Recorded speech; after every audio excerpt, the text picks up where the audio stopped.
Nous lisons dans Philippiens 4, 4, 7, « Réjouissez-vous toujours dans le Seigneur. Que votre douceur soit connue de tous les hommes. Le Seigneur est proche. » La pression incessante des circonstances peut excéder notre capacité à les supporter. Cependant, si nous ne sommes pas gouvernés par les circonstances, mais que nous puisons nos ressources dans le Seigneur, nous n'aurons pas une vie de haut et de bas incessant. La joie qui remplit celui qui demeure en lui fait face à toute pression extérieure. C'est ainsi que notre équilibre peut être préservé en dépit des fluctuations dues aux événements.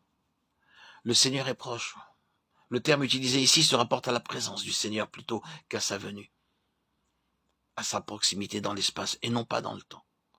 Paul ne met pas seulement l'accent sur la nécessité d'être toujours joyeux, mais aussi sur la raison de cette joie abondante qui repose sur la présence du Seigneur. La présence du Seigneur n'est-elle pas la garantie d'une joie assurée et permanente? Sa présence n'est-elle pas suffisante?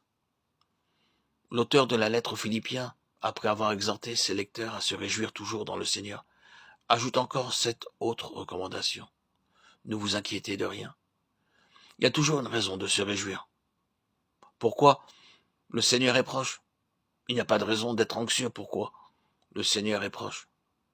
Bien entendu, nous pouvons invoquer beaucoup de raisons de notre anxiété, mais la présence du Seigneur les rend toutes non recevables. S'il est avec nous, rien ne peut justifier notre inquiétude. C'est pourquoi il ne tolère aucun souci. Ne vous inquiétez de rien. Il n'y a pas de souci légitime et nulle excuse valable pour les justifier. Hélas, nous avons beaucoup de circonstances atténuantes. C'est pourquoi nous admettons ce que Dieu n'admet pas. Mais tolérer une quelconque acception, c'est jeter le doute sur son amour. Le Seigneur est proche, ce doit être notre réponse à l'encontre de toute inquiétude dans nos pensées.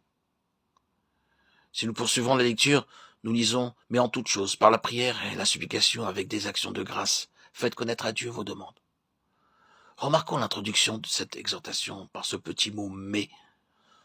Nous savons que Dieu ne nous permet pas d'avoir des soucis. Maintenant, nous pouvons voir comment nous pouvons être préservés de succomber à la tentation, qui consiste à porter des fardeaux injustifiés. Il y a un triple aspect à cette question. Par la prière, la supplication et les actions de grâce. Faisons connaître à Dieu nos demandes. C'est-à-dire, disons-lui simplement nos besoins, demandons des choses précises pour des besoins précis et finalement, parachevons le tout par des actions de grâce.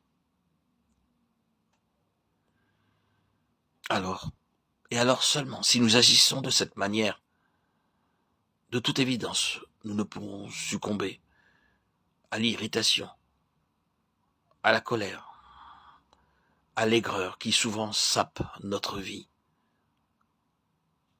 La tristesse, l'anxiété n'aura plus lieu d'être.